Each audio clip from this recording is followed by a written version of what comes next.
So this is the 07:30 hours GMT edition of the Khoodeelaar television channel being broadcast online only on the internet under the banner of BabyAngelGeronimo editions.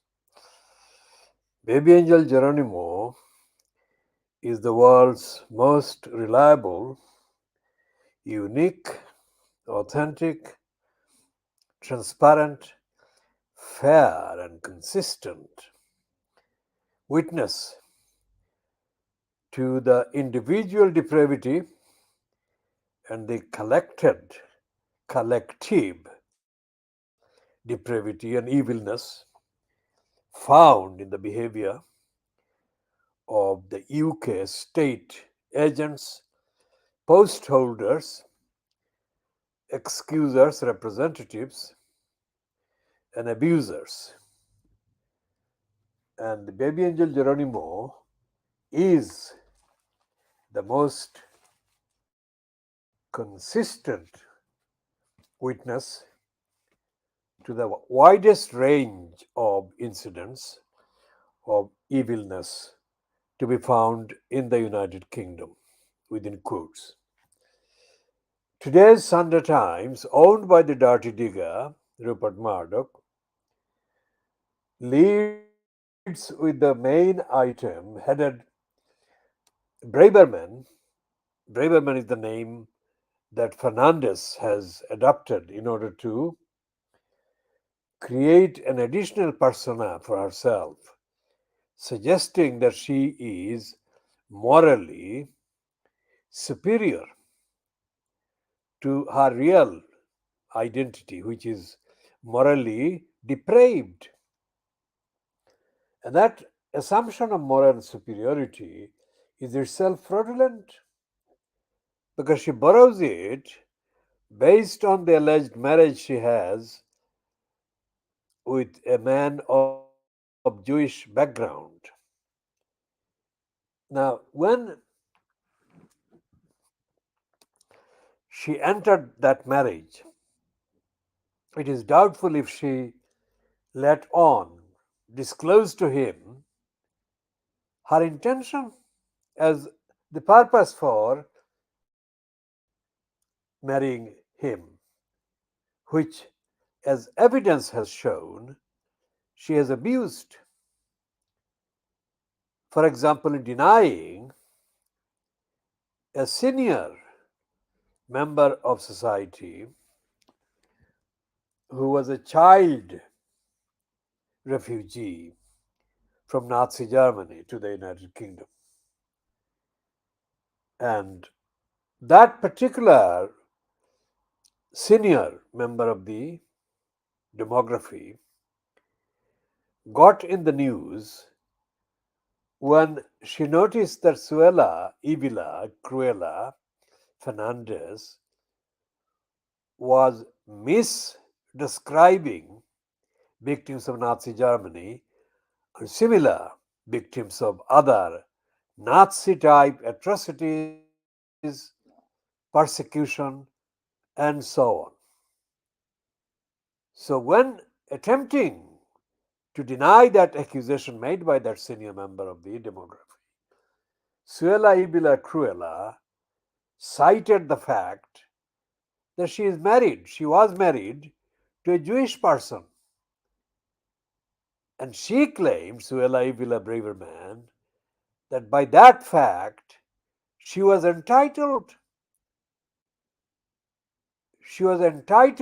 to claim a kind of subsidiary victimhood by the fact of her marriage to a person of Jewish background and identity. We shall come to update a reference to those events. But let's check what she is said to have done.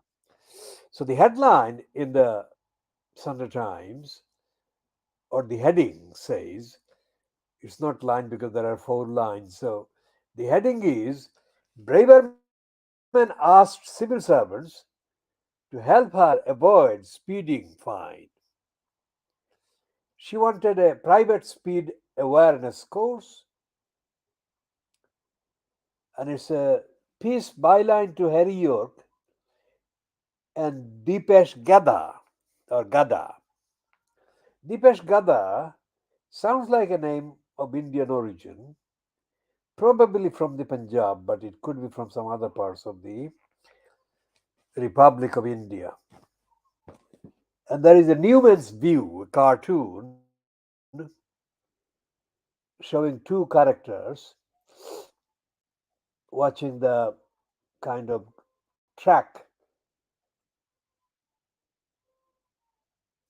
and the bubble, the caption says, "You be Suella Braverman, I will be the Archbishop of Canterbury."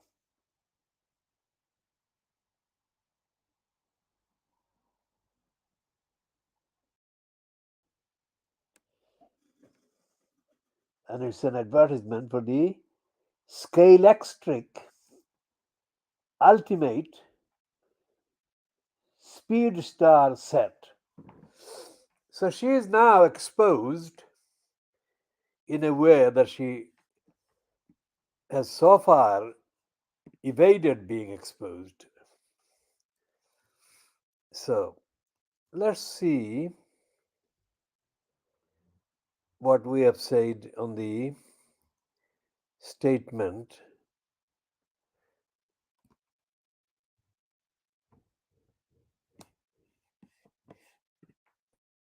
in relation to this particular edition.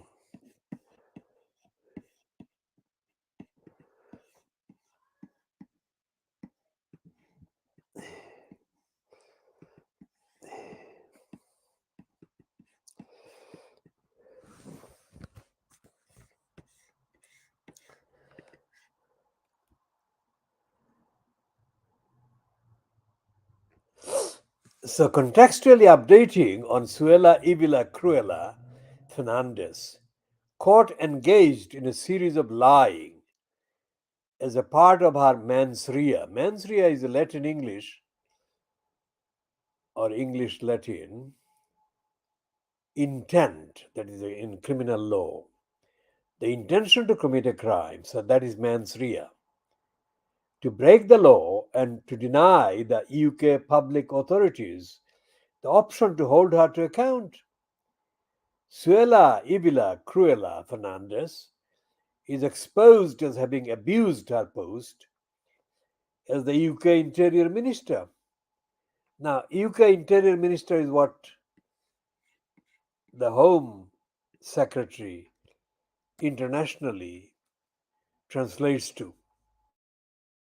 In order to make financial gains for herself, while denying members of the public the benefits she sought to pocket for herself, Evilla also wasted public time, resources in her criminal actions, which took away the time, skills of employees in the UK civil service from doing jobs that members of the public deserve to be done. So that's one of the additional items of updater commentary in this edition of the Khoodeelaar television channel. And then there is this updater we have briefly mentioned, Evilness personified Martin Amis. The over the top hype for the notorious Crusader agenda attacker of Muslims, an inciter of hatred against Muslims. Now, the Crusader agenda is something that needs to be explained to those watching this but who are unaware of what is meant by the crusade.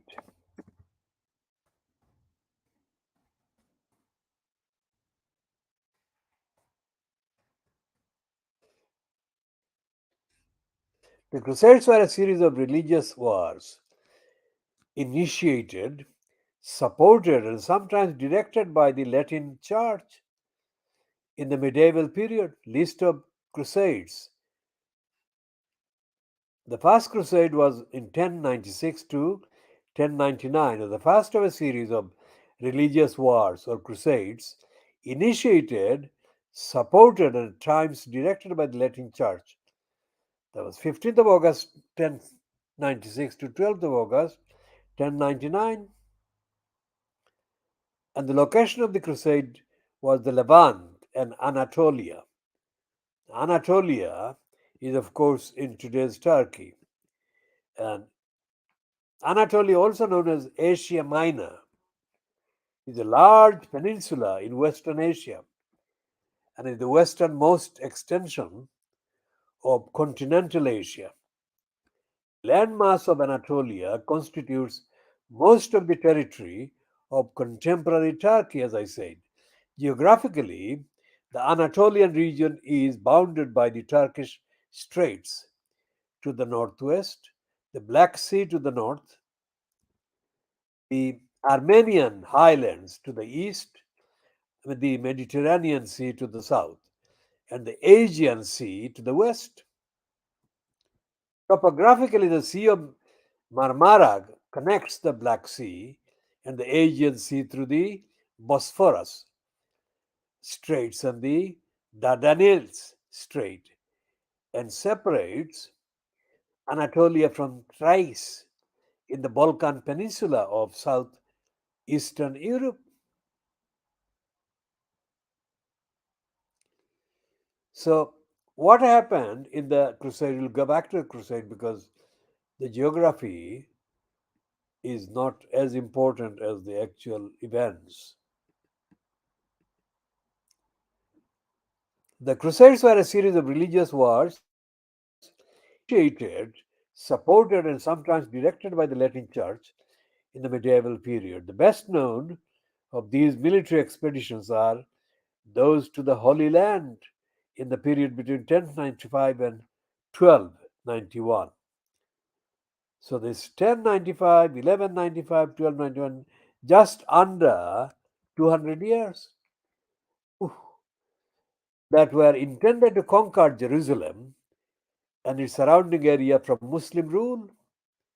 What is happening in Jerusalem today is, of course, the continuation of the crusade, only the difference being that the leaders of the attacks on the Muslims in the context of Jerusalem and the rest of Palestine are Jewish people being aided and abetted by the descendants of the Crusaders. Beginning with the First Crusade, which resulted in the conquest of Jerusalem in 1099, dozens of military campaigns were organized, providing a focal point of European history for centuries. Crusading declined rapidly after the 15th century. Now, that is a long time. It went on for hundreds of years. In 1095, Pope Urban II proclaimed the first expedition of the Council of Clermont, expedition at the Council of Clermont. He encouraged military support for Byzantine Emperor Alexius I Komnenos against the Seljuk Turks and called for an armed pilgrimage to Jerusalem. Across all social strata in Western Europe, there was an enthusiastic response. Participants came from all over Europe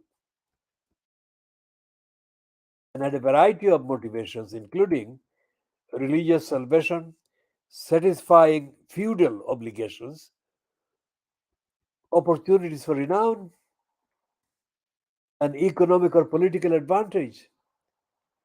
Now notice this is the really not for justice, not for universal relief, freedom, justice. Later expeditions were conducted by generally more organized armies, sometimes led by a king. All were granted papal indulgences. Initial successes established four crusader states: the county of Edessa, the principality of Antioch, I'm doing the pronunciation as best as I can without going into the pronunciation checker. The Kingdom of Jerusalem and the county of Tripoli. A European presence remained in the region in some form until the fall of Akka in 1291. After this, no further large military campaigns were organized. What happened and what has been happening since those large military campaigns ended or were discontinued is the continuation of the crusade by propaganda, misinformation, and fabrication as perpetrated by the likes of Martin Amis and other so called writers that are over the top promoted as being exemplars of Western literature and culture and so on. And Martin Amis is particularly notorious in the context of Said and Rushdie. Now remember, Said and Rushdie was and is and remains a very conceited creation of the Crusades agenda to create an atmosphere of perpetual hatred against the Muslims, against the Islamic community. And anyone who got involved in supporting Sayyid Rushdie around the excuse of the satanic verses was doing so mainly to attack the Muslims and to deny Islam the equality or the recognition or even the right to exist. So, Martin Amis was particularly notorious when he joined the club, the BBC included, of supporters of the satanic verses and Satan Rushdie. And they did that by claiming that they were doing it for freedom of expression, which is complete lie. They said that they were doing this to defend the artistic artistic rights of Satan Rushdie against the or in the context of the fatwa that had received the widest possible support from ordinary Muslims across the world. The fatwa as issued by the Ayatollah in Iran, Ayatollah Ruhullah Khomeini. Now, Iran is not known as a Sunni Muslim country, but the Muslim population, the demography of the Muslims in the world, overwhelmingly is Sunni. So let's check the demography so that what I am saying is accurate.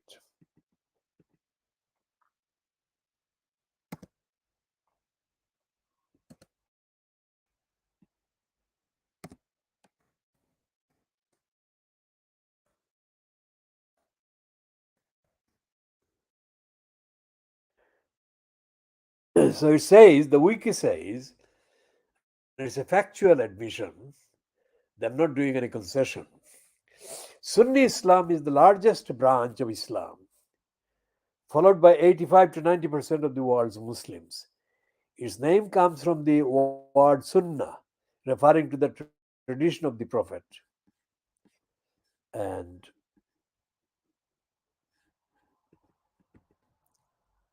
there is a lot of literature, entries, and discussion about Sunnis and Shias and so on. So the Shias are very small compared to the Muslim population generally of the Sunni demography. So, logically, on the facts, the Muslims that should have taken the lead against the Satan Rushdie attack on Muslims should have been Sunnis, but they weren't. Now, that is a paradox that actually is not a paradox because it is the agenda being followed by the Saudis. And the Saudis are under the influence and the control of the Crusaders. That is why the Saudis always prevent the telling of the truth about Islam, and that policy, that practice, that agenda, that approach is connected with the Saudis being the creation, the product as the regime, product of the Crusaders, including the more dominant ones, let's say, for the last 200 years, increasingly, the Americans. But Martin Amis, although he was kind of British, he settled in the USA and he died in the USA. And he was promoted in the same way that the promoters of Boris Johnson behaved when he was caught deriding Muslim women wearing burqas resembling bank robbers. He was kind of licensed, he was given the immunity, in fact, the impunity from accountability as part of the justification which actually was derived from the Crusader agenda. Any attacks on Muslims is justifiable. That is what they did. And Martin Amis was overhyped. Now, in the Sunday Times today, Martin Amis, era defining author, dies at 73. Now, nothing this criminal wrote amounted to defining anything except that he was a racist, he was an inciter of hatred against Muslims, and he was a liar. All the Western writers, and especially Said and Rushdie, are liars because they don't tell the truth about the world. If they told the truth about the world, then they would be confessing to the crusade. It will take another few hundred years before they come to that. Why would it come to take another few hundred years? Because the latest example, the current example of the confessing to the crimes is, of course, the pretend pretend realization that they owe some kind of reparation, some apologies for slavery. But the slavery is not connected as much with the denial of Muslims' rights as it is connected with the denials of the people of mainly African black origins. So that is the difference. And the Crusaders will not be held to account for another 100 years or so. Now, contemporary incidents of Crusader attacks on the Muslims, because geographically, Tower Hamlets and Brick Lane are situated in the city of London, in the metropolis, one of the current kind of central big demographies in the Western world. Because of that, the attacks on the Muslims have been carried out in different scales by attacking the Muslims in Brick Lane. For example, 50 years ago, the Sunday Times, today is Sunday, the Sunday Times, I am reading from the Sunday Times current piece promoting Martin Amis, era defining author, dead at 73. The Sunday Times magazine carried out an extensive attack on Muslims in Brick Lane. And the Muslims of Brick Lane are Muslims mainly from Silot. Sylhet is the anglicized spelling, but the Silot phonetically is S for sugar or S for Silot, double E, L for Lima, O, T for Tommy. So Silot is where I come from, and Silot is where the absolute majority of the Bangladeshis based in and around Brick Lane come from. 50 years ago, when the Sunday Times published the article on the 2nd of December 1973, The World Beyond the Curtains, the Silotis were the absolute majority of the UK Bangladeshis. Even now, despite the fact that a lot of people from Iran, from Italy and other Western European countries have managed to enter the United Kingdom before the UK left the European Union, the Bangladeshi demography in the United Kingdom is predominantly Siloti, predominantly Muslim in a social way, in a technical way. So when Martin Amis carried out his attacks on the Muslims, he was not doing it for the first time. He was not doing it as the first one to do that. He was following others. And the others, of course, were the writer and the publisher of the piece in the Sunday Times magazine, dated the 2nd of December 1973, Leslie Garner. Although she did include in her piece various itsy bitsy aspects of so called social aspects of the community, her main focus in unconditionally showing her contempt, hatred, and dismissal was against the Muslims or the Islamic character. And then they revived that 20 years later by mounting the daughter of a white woman and a Bengali non Siloti father migrant called Monica Ali. They did the same thing. They did the same thing, not only in terms of the various components they included in the piece attacking the Siloti, the Bangladeshi. But when the community, under my initiative, defended the community in 2006, who should come forward supporting Monica Ali? It's Leslie Garner. So she hadn't learned any lessons and she had not learned to respect the community, and she, in fact, attacked the community for rejecting Monica Ali's attack. So, in between the Sunday Times Color magazine, as we called it, of 2nd of December 1973, and Monica Ali's completely dishonest criminal act of theft called Brick Lane, because Brick Lane is a reality, it's not a fiction. She did not create or invent it. Shameless, prostitute, mental slave.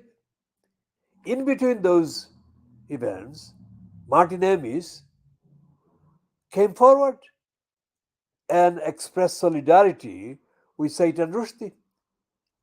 So for decades, 73, 83, let's say 2003, they started attacking.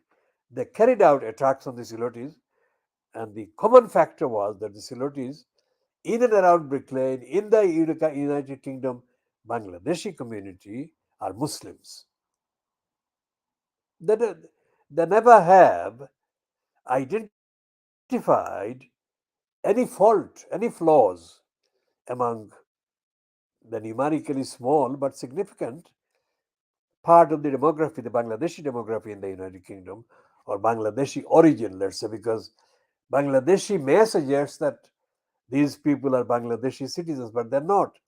Most of the people who came to the United Kingdom, let's say between the 1960s and the creation of Bangladesh, and subsequently adopted naturalized citizenship status. So technically they are British citizens, but culturally, in terms of demography, geography, in terms of ethnicity, and faith, especially most importantly, they remain of Bangladeshi descent and origin, and to use the current word, legacy. So Martin Amis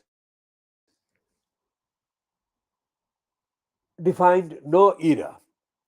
For a start, strictly speaking, those people who have read the Satan Rushdie as a book, 80% of them have expressed dissatisfaction. These are people, white people, nothing to do with Muslims. And there is no awareness about this criminal, racist, anti Muslim hater boy, Martin Amis. This shitbag never made the mark among the ordinary people, let's say. Let's say, what I am measuring is something that can be typified by citing the name of Roald Dahl. There was no way that Martin Amis reached anywhere near the awareness, let alone the popularity and the support that Roald Dahl did, despite the various later controversies about some of the contents of Roald Dahl. And Roald Dahl, to my knowledge, did not make any attacks on the Muslims.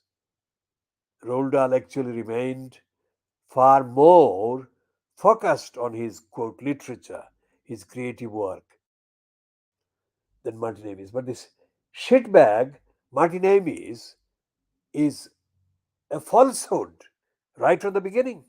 Because when the Crusaders began the attacks on the Muslims, they were defending a falsehood. Because the Crusaders' main objection to the Muslims was the arrival of the faith of Islam. That is what they objected to, and that is what they wanted to stop. According to all kinds of surveys and research and investigations, demographically, the number of Muslims appears to be on the rise. Now, that is not something I am personally obsessed with. In fact, I am indifferent to that. What I am concerned about is the Muslims' own accountability for their own behavior.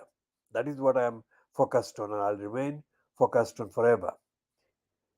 What has happened is that despite their crusades and despite the attempts by the Satan Rushdie and others, the numbers of people accepting the truth about Islam appears to be on the increase. So let's check if I am right in that assumption. Looking at the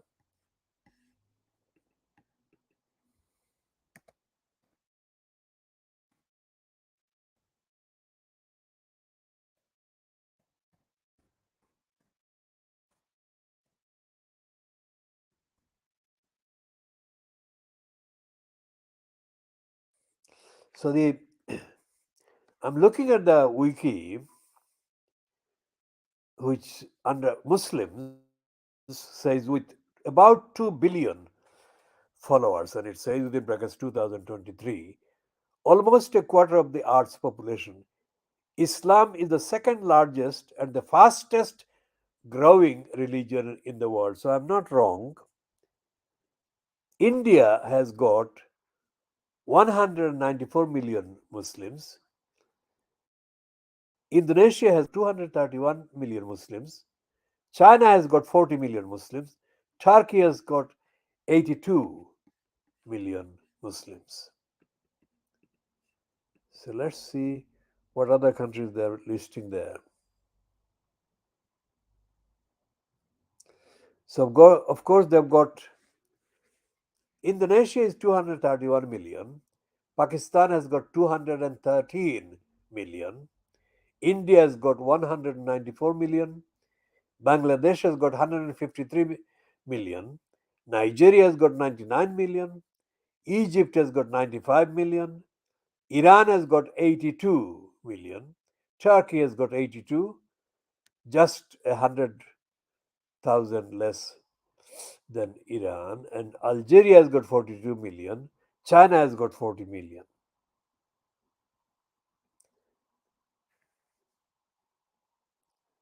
The word Muslim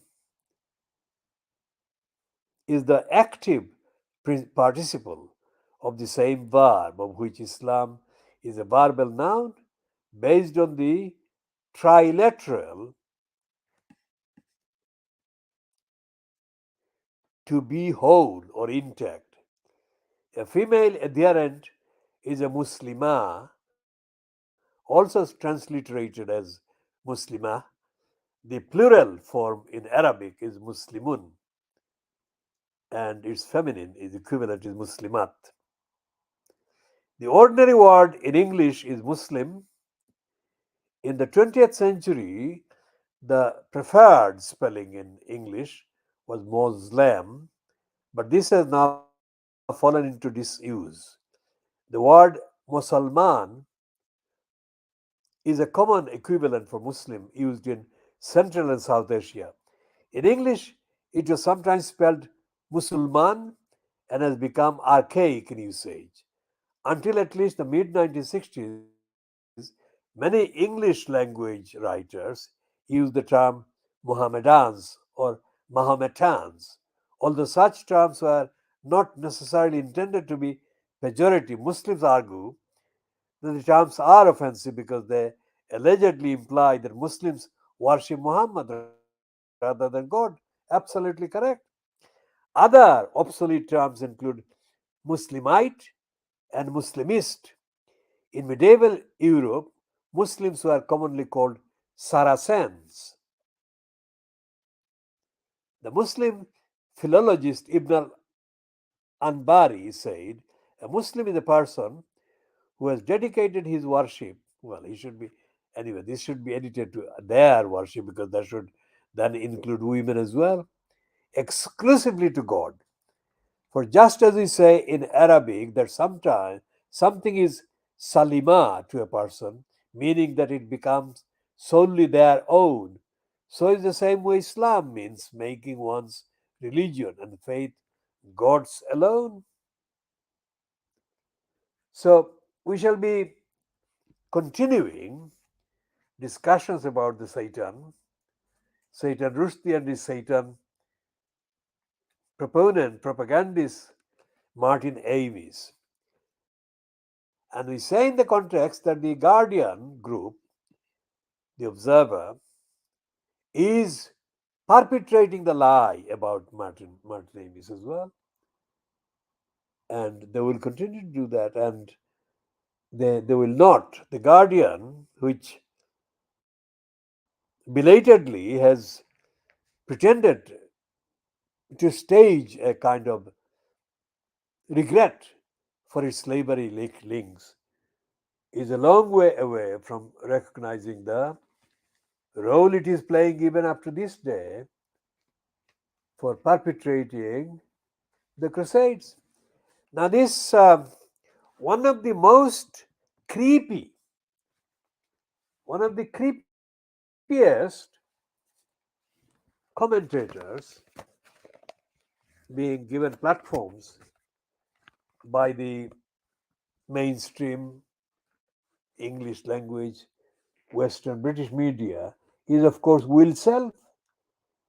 And the piece on the front page of the Times, Sunday Times, says, my friend wrote sentences that lesser scribes would die for. Fuck Will Self, the shitbag. For a start, Martin Amis never wrote anything that anyone would want to really own up to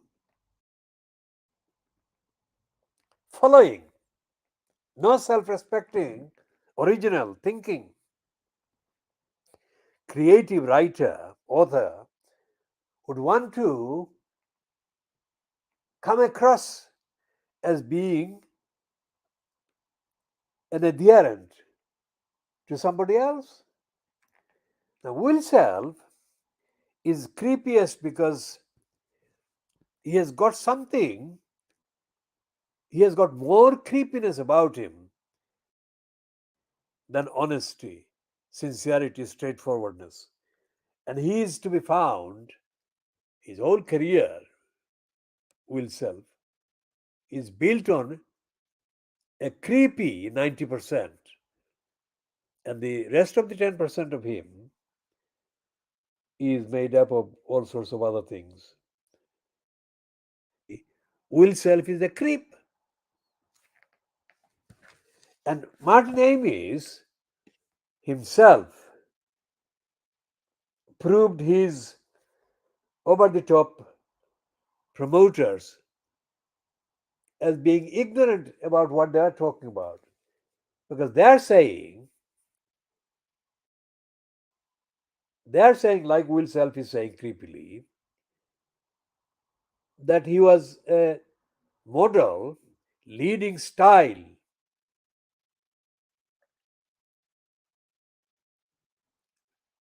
creator.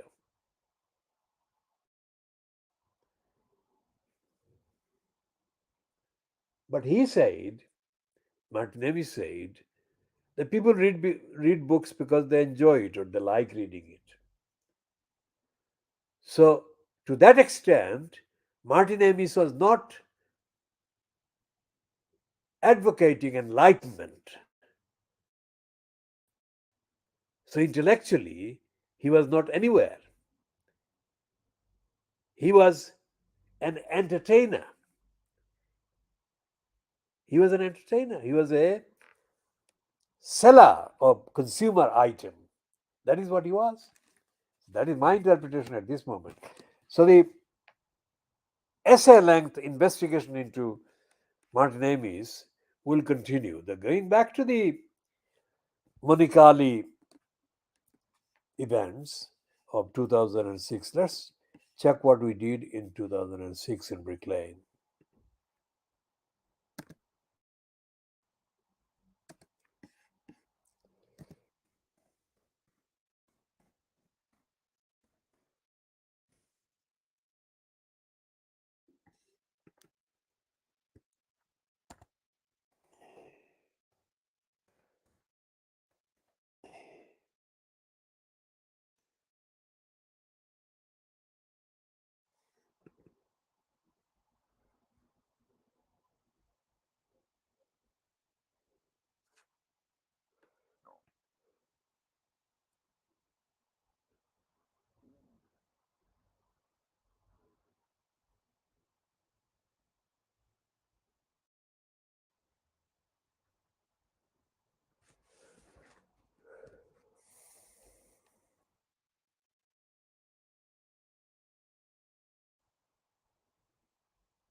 The creep who founded the creepiest magazine for so called homeless exposed himself as a stupid shit by rushing to join the House of Peers. Fuck him.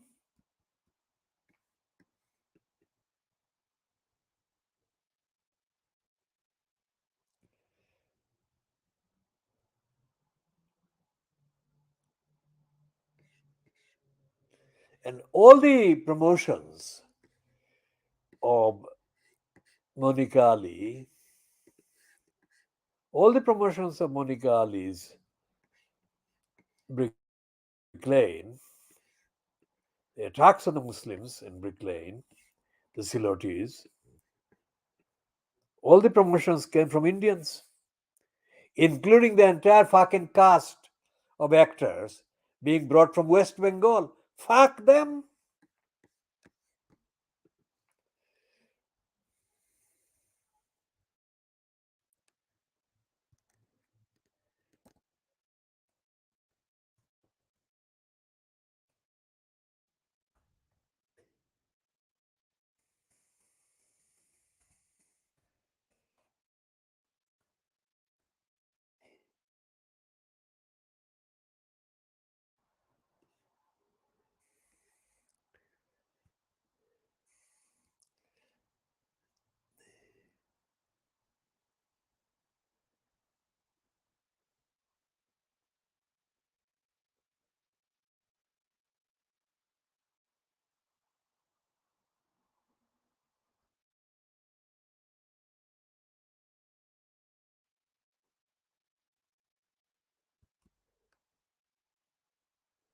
fucking shits.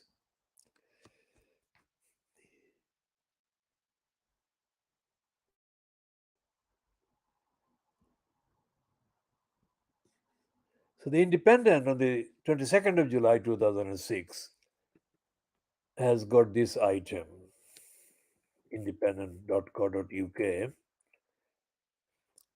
by this stupid woman of Pakistani origin, the fucking mental slave, Arifa Akbar, who is a fucking mental slave.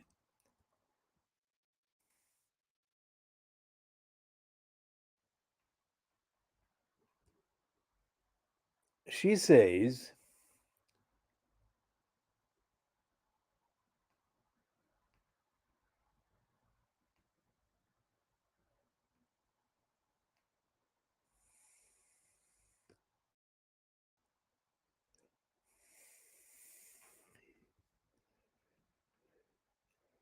Muhammad Haq, campaign coordinator at Campaign Against the Defamation of the Community in the East End of London, said, "We need the East End of London to be accurately and ethically portrayed, not being subjected to distortion, misrepresentation, and stereotyping. We have spent an awful long time in creating a semblance of a coherent society here." That's what I was quoted as saying.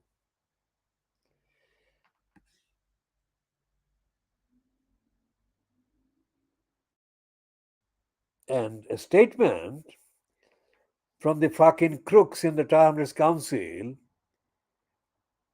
quoted as saying, "Not any local authority's role to censor artistic expression or freedom of speech.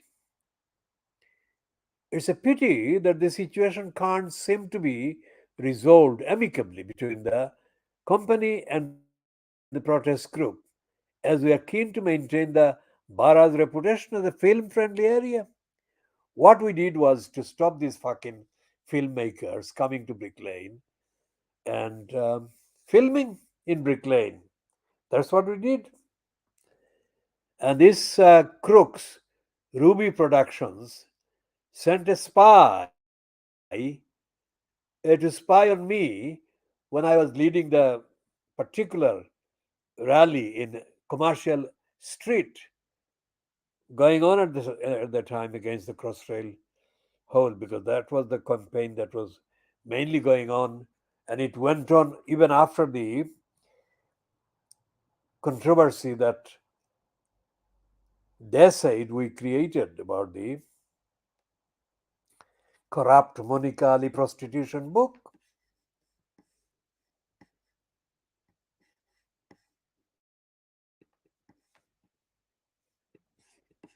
So we shall be continuing updating on these and others, essentially to say that this campaign, the Khoodeelaar campaign, is the campaign, has been the campaign physically for more than 50 years, physically defending the community, artistically defending, theoretically, morally, in every respect, as these brief references that I have read so far confirm.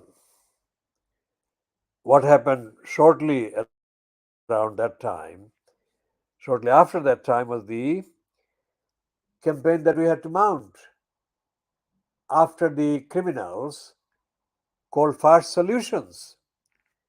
The criminals calling themselves Fast Solutions had their headquarters, can you believe this? Based at the London Muslim Centre, the same complex of buildings in the Whitechapel Road that also has the East London Mosque. And these criminals stole several million pounds from the very hard-working Bangladeshi migrants that were using these criminals and trusting them to remit money for their relations and families back to Bangladesh. And it appeared that the money was stolen by the creeps. And when the information spread there was protest on the 1st of July, and I was in Brick Lane on the 1st of July, and I witnessed immediately the surfacing of George Git Galloway, who was completely misadvised to make a very stupid series of claims. Galloway, who didn't even know the streets in the constituency, he didn't even know how to get to the Deal Street from Brick Lane. I mean, he was supposed to be the MP for the area, and he was supposed to have been walking these streets for several years, and he didn't know because I spotted him lost at the junction of Hanbury Street and Greater Egg Street. So George Galloway was being manipulated by Azmal Hussain because Azmal Hussain saw that the gathering of people protesting against the theft by first solution was another opportunity for him, Azmal Hussain, to get into the ethnicity linked corrupt media like the Channel Slaves, Channel S. So Azmal Hussain misadvised George Galloway, and George Galloway accordingly gave a completely ignorant spiel, despite the fact that on the way from Brick Lane to their so called respect office in Shoreditch, he had asked me in a short conversation what he should say. And my advice to him, Galloway, was that he should say that the people that have been robbed by the first solution were among the most deprived and in the lowest income groups, and they should not be exploited, robbed, etc. That is not what Galloway focused on. Because he had been told by Azmal Hussain to present the situation in a different way so that they could actually focus on themselves. Now, a rally in the Altavali Park that took place a day or two later was hijacked by Azmal Hussain on the one hand, and others who wanted to take advantage of the gathering, which inevitably resulted in a totally fucked up rally, which didn't lead to the big demonstration that we would have otherwise had, going to the London Muslim Centre and other places so that we could get the people responsible for the theft and robbery to cough up the money immediately, which is what would have happened. The details of what happened and how many missed opportunities were kind of perpetrated with the complete collusion of the ignorant idiot George Galloway, we shall update on in the essay length forms in due course. But essentially, the first solution, Monica Ali, all of these happened in the second decade and of this century, and at the center has been our campaign, myself doing the main initiatives, and that's what we are doing today, updating on Martin Amis and on Suella Eviller Braverman. So we shall go on to updating on other topics. Let's check on the ones that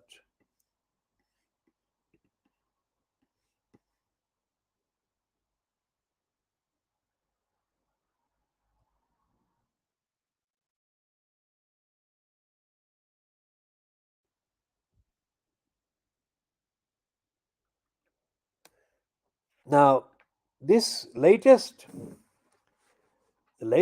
spot in which Rishi Sank Sunak finds himself about Suella Fernandes shows his idiocy.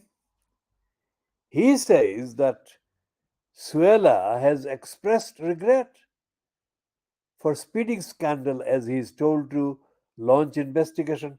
Fuck the shit. How can she express regret?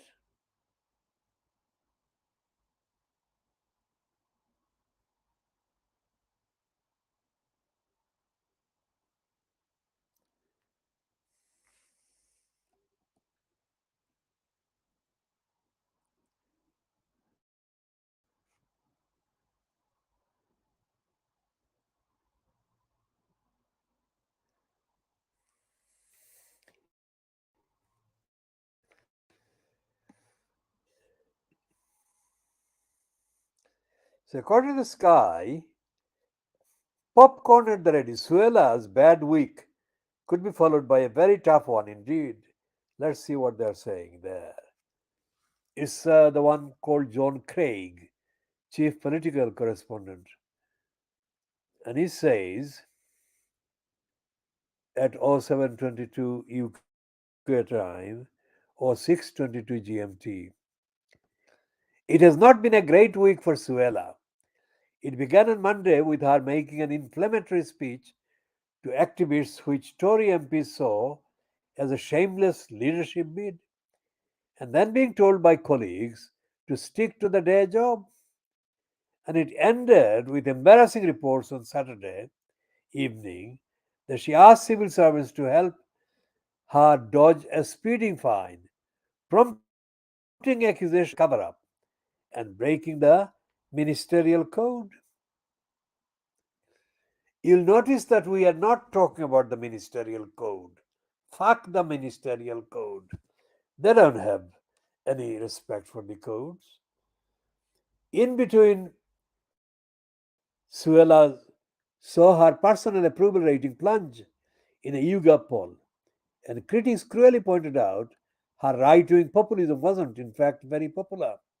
At the same time, she clashed with cabinet colleagues on migration policy and is also facing a likely onslaught from Tory right wingers over new figures in a few days, showing a sharp rise in immigration. Now, this is something that should never be used without quotation marks. But the Sky News, politically edited by Beth Rigby, we don't expect much accuracy from them, do we? Because Beth Rigby is a self seeking opportunist who surfaced on Sky News by accident, by default. We shall continue in the next few minutes after checking some technical aspects.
So the charge against her, that is Suella Fernandes, is that she asked civil servants, that is the employees in government departments, civil servants is an elevated phrase which should be dropped because the behavior of the government departments do not justify their being called civil, and they most certainly don't operate as servants to the public. So they should be replaced, those two words should be replaced by government employees or government departmental employees to help her dodge a speeding fine rather than pay up and take the penalty points or instead go on a speed awareness course with other drivers. She asked employees instead of her officials.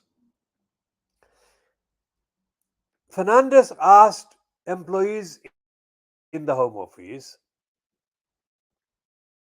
to arrange a private one-to-one speed awareness course, reports suggest. So that was a criminal intent and criminal actual mens rea. Very important person treatment, in other words. But the officials said no, that would not be right. And Mandarins, well, it's the same thing. I mean, Mandarins, fuck them. Why do they use the Mandarins? It's a Chinese word. Why not use the fucking English word? Government employees at the cabinet office backed the decision of their home office colleagues. Her allies don't dispute the story, which first appeared in the Sunday Times and was also billed as an exclusive on the front of the Mail on Sunday. But they say she would have had to take her protection team if she had attended in person. Not a particularly convincing excuse. The Sunday Times suggested, well, I'm looking at the Sunday Times piece, which is headed Braverman asked civil servants to help her avoid speeding fine. The Sunday Times suggested in that piece she didn't want the inevitable publicity that would follow her attending a group session and was worried about her insurance premiums going up. Well, sorry, Suella, bad luck. PM told to trigger ethics investigation. Political opponents, not surprisingly, are claiming it's one rule for her and another for everyone else, and want an ethics probe by Sir Lori Magnus, the city grandee. Fuck them, city grandee, fuck the lot. What is the meaning of grandee? Shit! This again elevates somebody who may not be morally entitled to any elevation at all. Why not say the city businessman or somebody appointed by Sunak as his advisor on the ministerial code? But Tory Brexiteer allies of the Interior Minister are already crying foul, claiming just like the ousting of Dominic Raab over bullying allegations. So they're fucking lying in denial.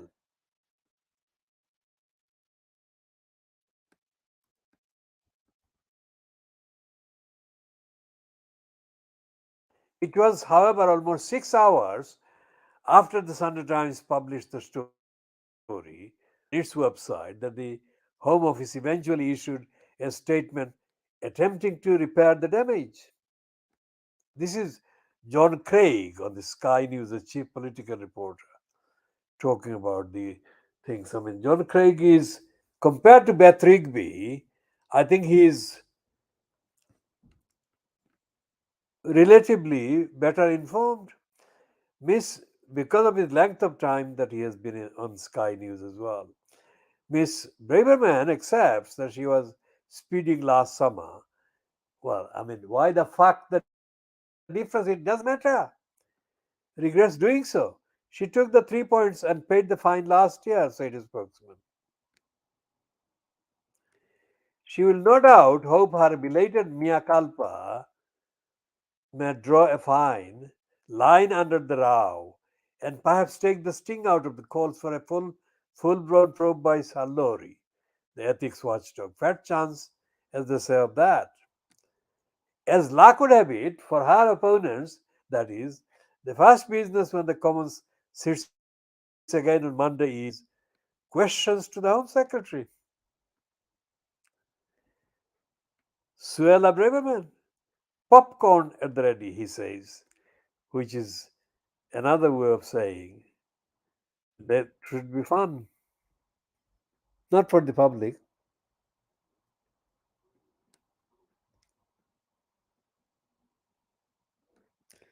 So, what is the NHS crisis doing to the Brits, according to the Sky News?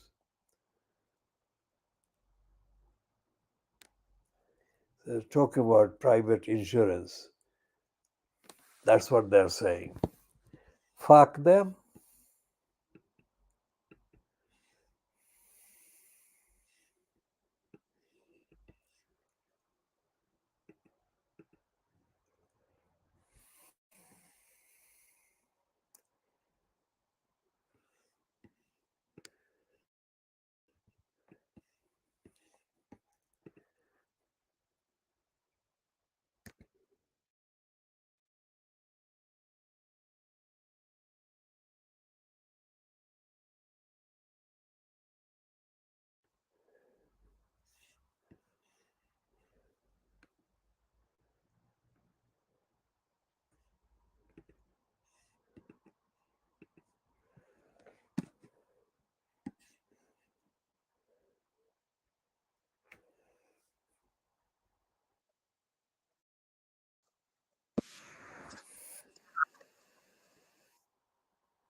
So, what is this thing about Imran Khan seeking help from American congresswoman as revealed in the leaked audio?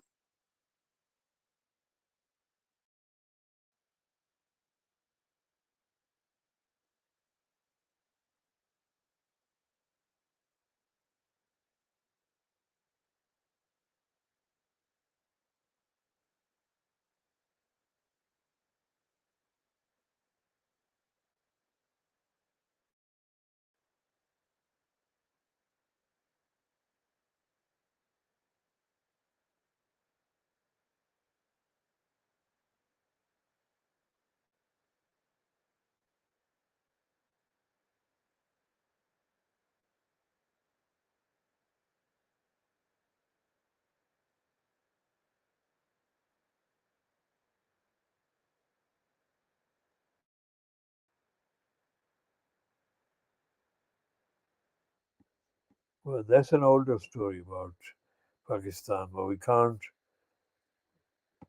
reach the latest one about that. But the fact that it is being suggested that Imran Khan made contacts with an American congresswoman, whoever that is, will be revealed later. But that would be quite a significant thing, but it would not be extraordinary. Even if he did discuss possible kind of reactions from this person, which obviously must have been somebody he knows or somebody he has been in contact with before. It would not be something sudden, unexpected. And we shall be talking about all of these and other issues. Let's check about the Tar Hamlers Council and the allegations made against the council as being racist and anti Somali.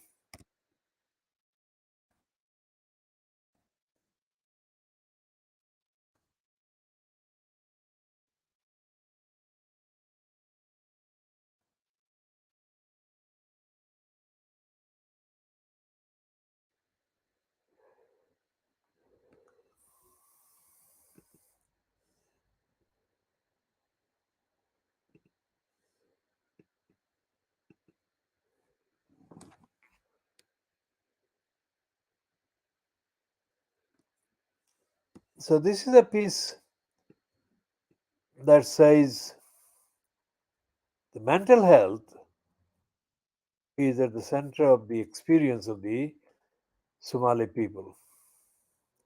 Now, on the website of Open Democracy, the heading to the piece is Somali families say they are being forced out of East London.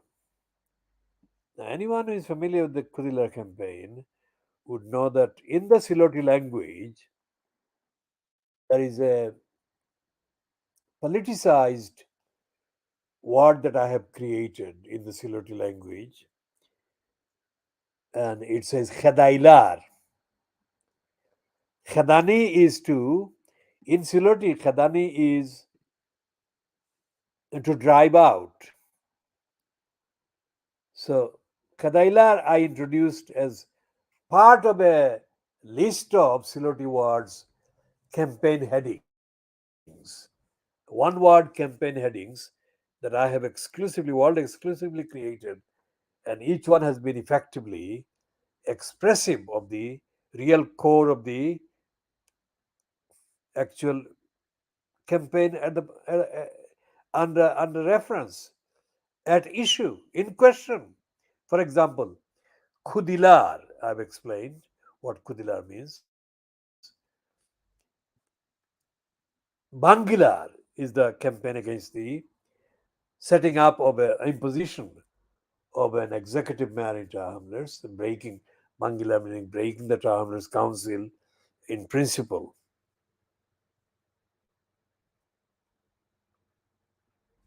So Khadailar, Khadailar is the driving out of the people from the area. Now this one is in Siloti, but it also includes all the other parts of the demography that are affected by the same policy.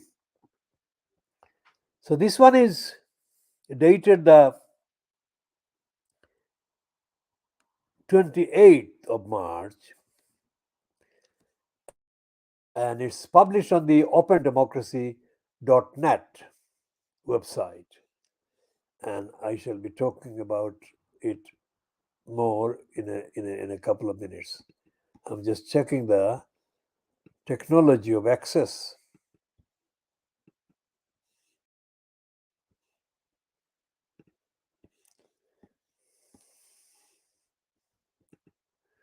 So it says the group say, the Somalis that is, that they are being overlooked for social housing and have accused Tower Hamlets Council of discrimination. Now, before I go into that, I suspect that this particular approach may be connected with some kind of interest in appearing to support the Somalis on behalf of the Labour Party in Tower Hamlets. Why? Because the Labour Party in Tower Hamlets correctly conclude that they are not trusted by the Bangladeshis, ordinary people. One of the reasons why they do that is because they fell asleep and they allowed Luthuraman to stage a so called comeback on the 5th of May 2021. I'm saying that only as a speculation. I shall investigate further and update accordingly based on further investigation. Dozens of Somali families have accused their East London Council of trying to force them out of the community by overlooking their urgent needs for social housing. The residents have accused our Harmless Council of racial discrimination and what they describe as social cleansing through the housing waiting list. Allegations include receiving calls from housing officers to confirm their removal from the list, despite having emergency priority and complex needs, and attending viewings as first preference residents, only to be told later that they were not successful. The group who said that the discrimination has been going on for years protested outside hall, town hall last week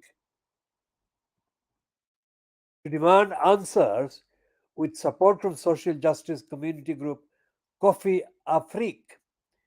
The council says it is taking the concerns seriously and has launched an investigation. With a waiting list of 23,000 households, social housing is limited in Tower Hamlets, and the council website warns that most people who join the register will never be offered a social housing tenancy. But these Somali families say that all too often they are overlooked for the tenancies that do become available. Something they believe is because of the color of our skin. The allegations come within weeks of a report that said that high rates of COVID infections and death in East London Somali community were prolonged due to the legacy of historic poverty, housing density, and institutional racism. The report, published in the Journal of the British Academy, was jointly written by a Somali GP working in East London and a London School of Economics professor. As security staff erected barriers outside the town hall, protesters, most of whom were women, chanted for justice and waved signs that read "No to housing racism in Tower Hamlets" and "Somali families need equal housing treatment." More than 60 people then poured into the town hall for a meeting with members of the council. Several were brought to tears as they recounted the impact on their families of overcrowded homes, poor temporary housing, and a lack of support from housing officers. Among them was Sagal, one of the organizers of the protest. A single mom of four, she lives in temporary accommodation with her young children, all under 12. Sagal is the high priority 1A housing band for health reasons. According to the council, this band includes emergency cases and people with medical disability needs that require they be assigned ground floor or wheelchair accessible accommodation. Yet Sagal and her family are on the fifth floor of a building without a lift, despite her arthritis making it difficult for her to walk. She told Open Democracy she has been on the housing register for 4.5 years, waiting for suitable permanent accommodation. Townless Council's guidance shows that the average Band 1 wait time in 2021-2022 was 6 years for a 3-bedroom home and 8 years for a 4-bedroom home. Sagal said she has received little to no update from housing officer despite her complete needs. I'll read that again. Termless Council's guidance shows the average Band 1 wait time in 2021 to 2022 was 6 years for a 3-bedroom home and 8 years for a 4-bedroom home. Sagal said she has received little or to no update from housing officers despite her complex needs. I have to chase them and ask how far is my situation when am I going to be accepted for accommodation? She told Open Democracy. They said to me, we are going to put you on the waiting list for another temporary accommodation. But I said, I'm already in temporary accommodation. Why would I go in another? She added, I'm already suffering. I've got arthritis. I'm suffering with my mental health. My children are in school. My husband is working. I'm struggling. I'm struggling with my family. I'm struggling with my home. I'm struggling with my housing. I'm struggling with my accommodation. I'm struggling with my My 12-year-old is suffering with his mental health. He's got ADHD. We are already suffering. Sagal also expressed concern for one of our daughters, whom she said has really bad asthma, especially at night time. It's hard for her to breathe. We've got mold, damp, and a leaky roof.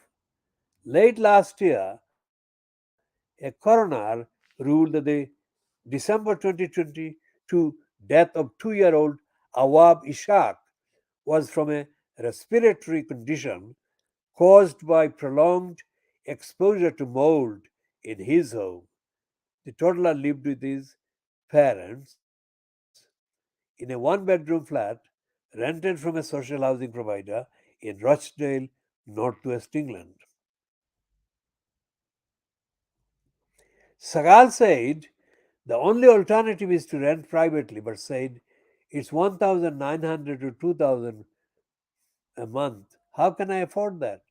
Nadia, another protester organizer, said she too lives with her 5 children, an 85-year-old mom in a molded 3-bedroom house. We've had to chuck most of our stuff out. We can't go near the walls because of the mold. The damp is in the cupboards. I use plastic containers to put my clothes in.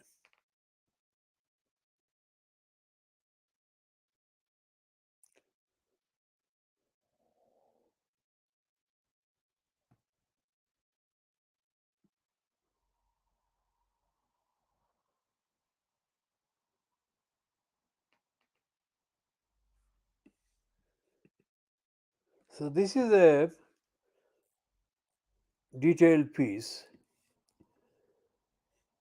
and there is nothing in the piece that can be factually denied by Luthuraman.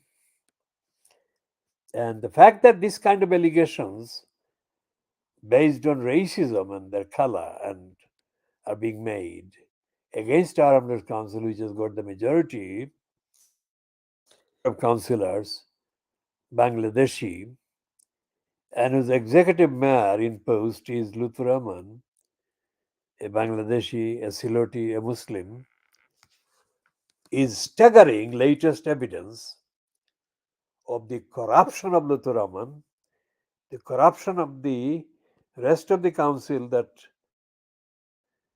supports Lutfur Rahman, and the complete and utter, absolute irrelevance to the community of the existence of the so called Labour Party in Jar Hamlets. We shall be updating on all of those accordingly, and we come to an end to this particular edition at 08:54 hours GMT at 1 hour 25 minutes. 08:54 hours GMT on Sunday, 21st of May 2023.